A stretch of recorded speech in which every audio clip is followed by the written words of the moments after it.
I guess my instinct was right. Please, wait! I'm so sorry! Don't go! Oh my God. Please forgive me! It was a mistake! She walked into her bedroom and found her husband in bed with another woman. And she did not scream. She did not cry. She did not throw anything. She did not fall to the floor. She stood in that doorway and looked at them. Both really looked at them. And something in her face made the other woman pull the bedsheet up to her chin like a child who had done something she could not take back. Because Mulisa was not shocked. She was not broken. She was finished. And a woman who is finished is far more terrifying than a woman who is screaming. Stay with me. Because what she did next, nobody in that estate saw coming.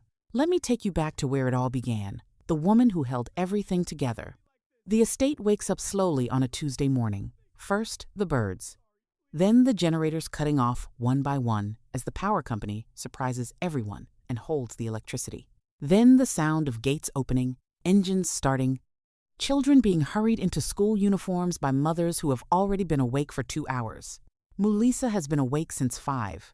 She is standing at the kitchen counter slicing tomatoes when the morning light comes through the company window and falls across her hands. The kitchen smells of onions softening in oil and the faint sweetness of fresh fruit from the bowl on the counter. She has already watered the plants on the balcony. She has already ironed Daniel's blue shirt, the one he reaches for every Tuesday, and hung it on the bedroom door where he will find it without looking. This is what love looks like after 6 years. Not roses. Not grand gestures. Knowing which shirt he reaches for on a Tuesday. She hears her neighbor before she sees her that big, warm voice. Hello. Please, before you continue, this is African Folktales by Protex. Please kindly subscribe, like, comment, and share for more stories. Let's continue. Thank you. Sailing over the fence like it owns the morning air. Mama Tunde calls out, Kama. Mulisa, my neighbor, you are up before the sun again. Mulisa smiles through the kitchen window. Good morning, Mama Tunde. How was your night? Mama Tunde answers, my night was fine, except my husband snored like a generator with a problem. Tell me, do men improve, or do we just go deaf with age? Mulisa laughs. A real one. The kind that starts in the belly. She wraps a small parcel of the tomato stew she has already made and sends it over the fence. Mama Tunde receives it with both hands, and a blessing that follows Mulisa back through her own front door like a warm hand on her shoulder. At the gate downstairs, Emeka, the security man, is already at his post. He calls out, Madam, good morning. You are looking fine today. She stops. Good morning, Emeka. How are the children? He smiles wide. They are well, madam. The small one started school last week. Mulisa says, already? Bring me a photo. Let me see him. She means it. She always means it. This is the kind of woman. Mulisa is the kind who remembers the names of people who have no power to do anything for her. Not because she wants something from them. Simply because they are people, and people deserve to be seen. She drives out into the morning, and the estate disappears in her mirror behind her. Daniel comes downstairs at 7:15. He finds his shirt on the state.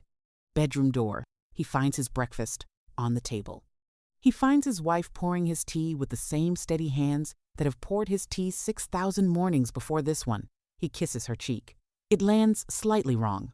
Not cruel, not cold. Just slightly wrong. The way a familiar song sounds when one note is off. You cannot name it immediately, but something inside you hears it. Mulisa does not name it. His phone rings. He glances at the screen and something moves across his face quick. Practiced? Gone before she can read it clearly. He says, I need to take this. And he steps away toward the sitting room. She watches his back as he goes. Later, after he has left and the flat is quiet and she is clearing the breakfast table, she picks up his teacup to wash it and stands, holding it in both hands for a moment longer than is necessary. She looks at the photographs on the wall. Their wedding day. A weekend trip when they laughed until they could not breathe. She looks at the curtains she spent 2 full Saturdays choosing. She looks at this life she has built with both hands and all of herself. And she feels. Something she cannot name yet. Something quiet. Something that lives underneath feeling entirely. Something that feels like a warning arriving just before the danger does. She sets the cup in the sink. She washes it clean. She goes about her day. The signs she could not ignore it. Started with a shirt. Not the blue Tuesday shirt. A different one. the gray one he wore to what he called a work dinner on a Thursday in January. She picked it up from the laundry basket the next morning, buried her face in the collar the way she always did, just to smell him. Just that small private thing a wife does, and stopped. Wrong. Not his smell, not his soap. Not the specific combination that was him, the combination she knew the way she knew her own name. Something floral. Something that did not belong to any room in their home. She stood there, holding that shirt for a long moment. Then she put it in the washing machine, added the powder, and set it to wash. She said nothing. 3 weeks later, his phone was on the dining table while he was in the bathroom. It lit up. She was not trying to see. She was simply passing. But the name on the screen was just the letter S. And the message had already appeared before she could look away. The message read, "Today was everything. Same time Thursday?" She read it once. She set her glass of water on the table. She walked to the kitchen. She stood at the window and looked out at the estate below, and breathed in slowly, and breathed out slowly, and breathed in. Again. When Daniel came back, she was dishing his food as if nothing had shifted in the world. He sat down. He picked up his phone. He read the message with his back slightly turned toward her. He said, "Thank you, baby." She said, "You are welcome." And she went back to the kitchen and stood at the sink and gripped the edge with both hands until her knuckles went pale and the feeling, the full crushing weight of it, slowly passed. The Thursdays. I came. 3 of them in a row. The first excuse. Traffic was terrible today. The second, the meeting ran much longer than expected. The third, my colleague would not let us leave early. Each excuse was slightly different from the last. Each one delivered with the easy confidence of a man who believes he is speaking to a woman who is not paying close attention. Mulisa was paying attention. She had always been paying attention. She wrote nothing down yet. She was still watching, still gathering herself from the inside, the way a woman does when she understands that what she is about to do requires more than anger. It requires certainty. It requires proof she can hold in her hands. The night she decided was a Wednesday, 11:47. She could see the time on her phone from where she lay on the bed. Daniel was working late. Again, she was lying in the dark in the middle of the bed, not her side, the middle. The way she used to sleep freely before marriage rearranged her staring at the ceiling. She thought about calling him. She thought about confronting him. She thought about the shirt and the phone screen and the 3 Thursdays. Then she sat up. She picked up her phone. She searched the words, "Family Lawyer Lagos." Discreet consultations. She did not call anyone that night. She simply saved a number. Then she lay back down, closed her eyes, and for the first time in 4 months, she slept the deep sleep of a woman who has made a decision and is no longer waiting for someone else to do the right thing. The next morning she was up at 5. She ironed his shirt. She cooked his breakfast. She kissed him goodbye at the door. But something had shifted in the night that no one standing in that kitchen could see or name. She had stopped waiting for him to stop. She had started preparing for what came. After, she began saving screenshots quietly. She began writing dates and times in a small notebook she kept inside her work bag where no one would look for it. She collected receipts from trouser pockets before she sent the clothes to wash a restaurant in Victoria Island on a Thursday evening. A fuel receipt from a petrol station 20 minutes in the wrong direction from any office he had ever mentioned. She became precise. She became calm. She became something she had never needed to be before a woman carefully building a record of the truth. She had been watching for 4 months. She had been preparing for 3 weeks. All she needed now was the one thing she did not yet have proof she could hold in her hands and set on a table in front of a lawyer without anyone being able to argue against it. And on a Tuesday afternoon when she came home 2 hours earlier than expected, she got it. The day she came home early. The meeting ended at 2:15. Her manager said the words, "We can pick this up on Friday," and chairs scraped back and laptops closed and people reached for their bags. Mulisa reached for hers too. She walked to the car park. She sat in her car. She did not check her phone. She did not call ahead to say she was coming. Something in her chest, that quiet, knowing that had been sitting there for 4 months like a stone she carried everywhere, said simply, "Go home now. Do not call first." She listened. The Lagos traffic was lighter than usual for a Tuesday afternoon. She noticed that small thing the way you notice details when part of your mind is somewhere else entirely. She drove through the estate gate, and Emeka stepped out of his security booth with his usual warm smile. He said, "Madam, you are back early today." She smiled back. "Yes, Emeka. How is the afternoon treating you?" He said, "Quietly, madam, very quietly." She drove up slowly. She parked. She sat in the car for 1 full minute, not from fear, not from doubt, from the specific stillness of a woman who knows that what happens in the next 5 minutes will shape the next 5 years of her life and who wants to be fully present for every second of it. Then she got out. The flat was not silent the way an empty flat is silent. She knew the difference immediately.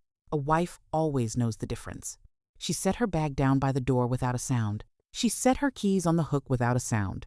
She moved through her own sitting room past the curtains she chose, past the photographs on the wall, and walked toward the bedroom. The door was not fully closed. She pushed it open. Do not ask her later what she felt in that exact moment. She has no word for it. It was not surprise. It was not rage. It was something older and quieter than either of those things. Something that lived underneath feeling entirely, in the place where a woman keeps the things she already knew but was not yet ready to hold. Her bedroom, her bed, her husband, the other woman. They saw her at the same moment. Daniel's face went the color of something that has never seen sunlight. The other woman, young, pretty, completely terrified, grabbed at the bedsheet and pulled it up to her chin with both hands. They both held very still. They both waited for the scream, for the explosion, for the falling apart, for the kind of moment this was supposed to produce. Mulisa stood in the doorway. She looked at Daniel. She looked at the other woman. She looked slowly around her own room at the curtains, at the photographs, at the specific life she had built inside these 4 walls, with her own hands and her own love and 6 full years of herself. Then she looked back at them, and she said 7 words, quietly, clearly, without raising her voice even slightly. "I hope it was worth it. Both of you." Not a threat, not a question, a verdict. Then she turned, walked out, and pulled the door closed behind her, quietly. That quiet, that soft, deliberate, completely controlled click of a door being shut by steady hands was the most terrifying sound Daniel had ever heard in his life, because a slamming door means fury.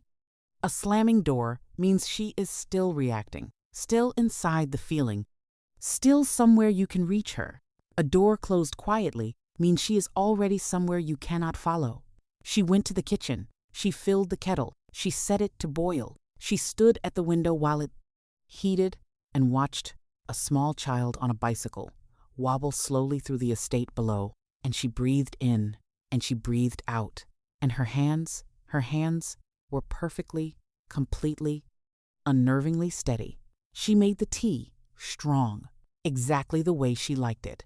She was on her 2nd sip when she heard the bedroom door open. Sandra came out dressed, shoes in hand, moving fast and silent like someone leaving a place they should never have entered in the first place.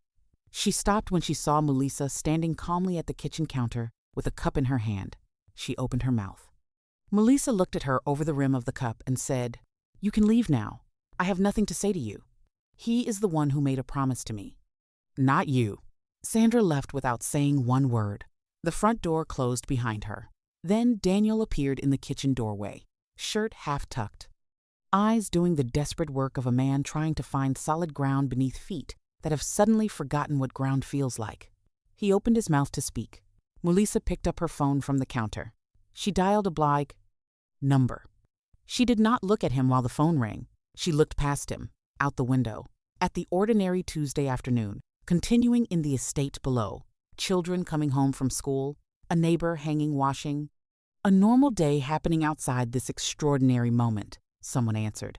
She spoke for 4 minutes, calmly, specifically, completely. When she finished, she ended the call and set the phone down on the counter and looked at Daniel for the first time since she had found them. She looked at him the way you look at something you are memorizing carefully before you put it down forever. Then she said only this: "It is done." Then she picked up her tea and walked past him to the balcony and stood in the late afternoon air and looked out over the estate and breathed long and slow and deep, like a woman who has just put down something very heavy that she has been carrying for a very long time. Behind her, inside the flat, Daniel stood completely alone, in a silence he had made himself. And for the first time he understood, not fully, not yet, but the first cold edge of it reached him there in that kitchen. She had never been standing still. She had been moving. This whole time, she had been moving, what she had already done 3 weeks earlier. It was a Saturday morning. Daniel had gone to the gym, or said he had gone to the gym. Mulisa sat at the dining table with her laptop open and her small notebook beside her, and she made the call. She had saved the number for 11 days without dialing. The lawyer's name was Mrs. Adaize Okonkwo. She answered on the second ring. Her voice was the voice of a woman who had heard everything and could not be surprised by any of it.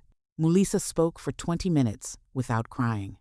She laid out everything: the shirt, the message on the phone screen, the 3 Thursdays, the receipts she had been quietly collecting like a woman gathering water before a long dry season. Mrs.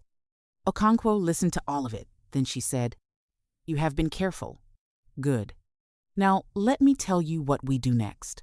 What they did next was this.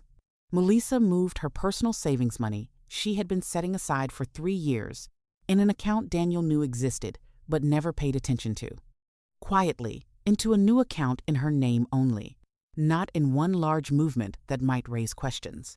Over 4 days, small, careful, clean. Then she called her office. She spoke to the HR manager about the senior position she had been sitting on for 8 months, the promotion, the bigger salary, the title she had quietly turned down twice because Daniel had said casually, the way controlling things are always said casually, that the longer hours would mean no one managing the home properly. She accepted the promotion. She signed the papers on a Tuesday. The Tuesday before the Tuesday, she came home early. She told no one. Mrs. Okonkwo told her she needed one witness, one person who could confirm in writing that the other woman had been brought into that estate before, that this was not one moment of weakness but a pattern, a choice made more than once, deliberately. Mulisa thought for exactly 4 seconds. Then she thought of Emeka, whom she had greeted by name every single morning for 6 years. Emeka, whose children's names she knew and asked about. Emeka, whose young son had just started school that very week. Emeka, to whom she had sent food down to the gate every public holiday without fail, not because she wanted anything from him, but because he was a person, and people deserved to be seen. She went to Emeka on a Friday evening with a covered plate of food and a quiet question. She asked, had he seen a young woman, light-skinned, usually arriving in a red or black car, come through the estate gate to visit her flat on days when she herself was not at home? Emeka looked at her for a long, steady moment. Then he said, "Madam, twice. I saw her twice, and I am very sorry, madam. I did not know what to do with what I saw." Mulisa said, "You did nothing wrong, Emeka. I need only one thing from you. The truth, written down." He wrote his statement and signed it that same evening. His hands did not shake. Now, go back to that first morning. Chapter 1. Go back to Mulisa in the bathroom after Daniel left for work. There was something on the mirror above the second sink.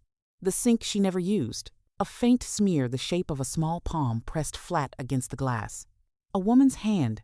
The kind of print left by someone leaning close to check her face quickly before leaving in a hurry. Mulisa had looked at it for a long time. Then she had taken out her phone and photographed it. She had sent the photograph to Mrs. Okonkwo that same morning. Mrs. Okonkwo had replied with 3 words, "Good. Keep going." That was the beginning of everything. That Tuesday evening, Daniel tried. He tried everything men try in moments like this. He said he was sorry. He said it meant nothing. He said it would never happen again. He said, "Please." He said, "Think of 6 years." He said, "Think of what we have built together." He said, "Think of us." Mulisa sat across from him and let him speak every word. She did not interrupt him once. She gave him the full, patient hearing he had never once thought to give her. When he finished, the flat was completely quiet. She reached beside her chair. She placed a brown folder on the table between them. She said, "Read it." He opened it slowly. The first page was a legal document. His name, her name, the date. The second page was Emeka's signed written statement. The third page was her new employment contract, with her new title and her new salary printed clearly in bold. The fourth page was a bank statement showing the account he had never paid attention to. 3 years of her own quiet, careful provision for herself. He turned each page slowly, like a man reading a story about himself that he did not write and cannot argue against. The confusion came first, then the understanding, then the pale, hollow devastation of a man who realizes the woman he underestimated was never standing where he thought she was standing. He had believed her silence was weakness. He had believed her stillness was surrender. He had underestimated her completely, and she had allowed him to, because a woman who is underestimated by the wrong person holds the greatest possible advantage. When he finally looked up from the folder, she was already standing in her kitchen, the kitchen of the home that was now fully hers. The lease quietly transferred into her name alone 3 weeks ago with Mrs.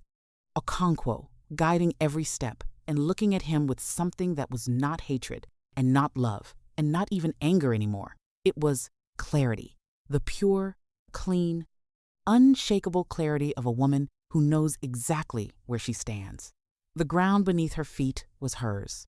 She had built it, and she was keeping it. The reckoning and the restoration Daniel moved out on a Saturday morning. Not dramatically. There was no shouting, no breaking of things, no scene for the estate to gather and watch from behind curtains. Mulisa did not do drama. She had never done drama. She opened the door and stood aside and let him carry his things out in silence. And that silence was more final than any argument, any accusation, any raised voice could ever have been. He took his clothes, his shoes, his certificates in their cardboard folder. Everything else stayed, because everything else was hers. She had chosen it.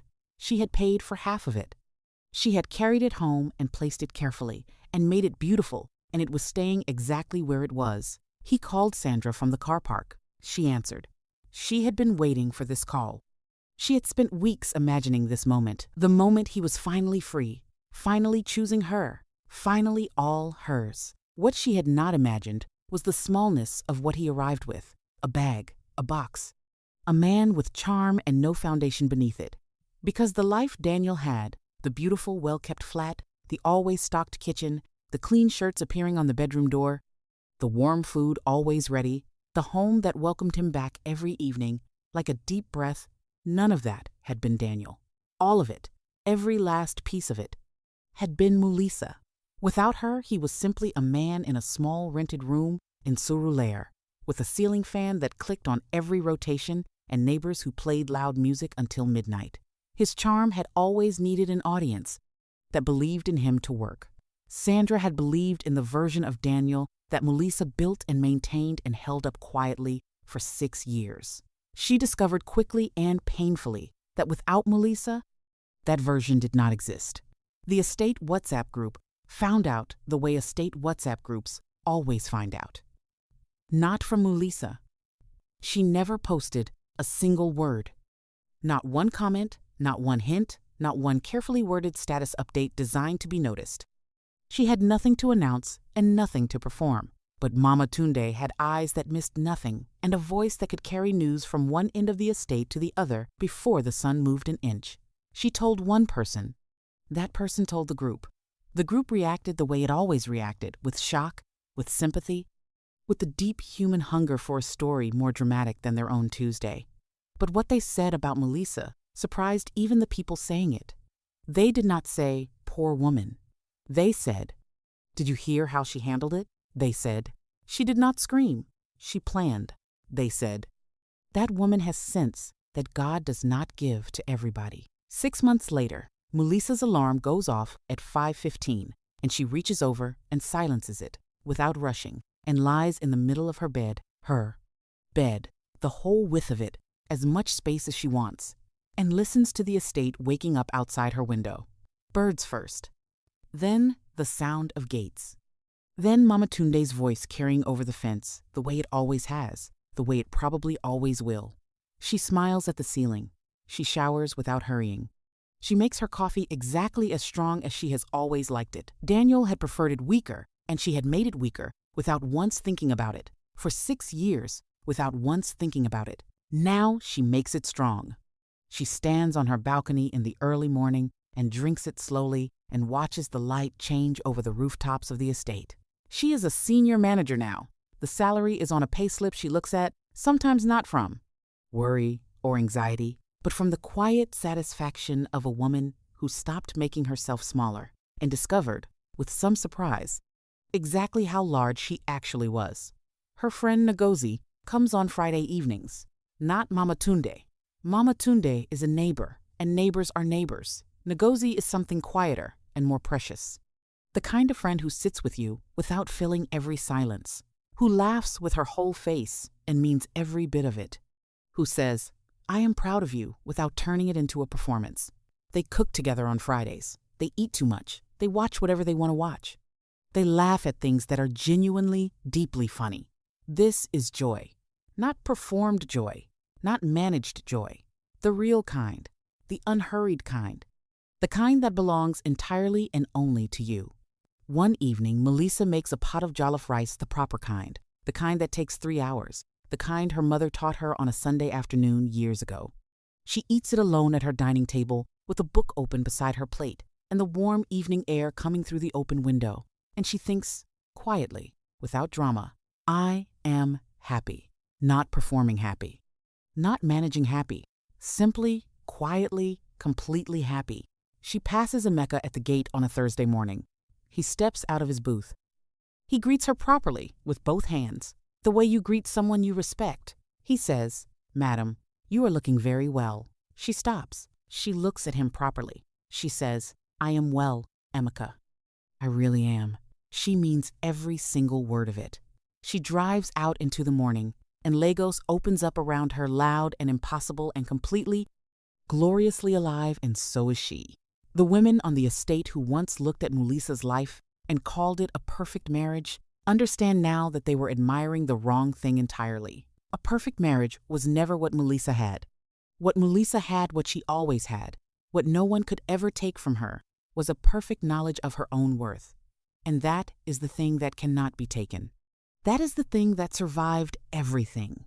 Mama Tunde, who had spent the better part of 20 years as the estate's most reliable carrier of other people's private business, found herself, for once in her life, saying something worth the breath it cost her. She said it to Mrs. Fashola over the fence. She said it to the young bride who moved into the flat at the end of the block. She said it to every woman who stood still long enough to hear it.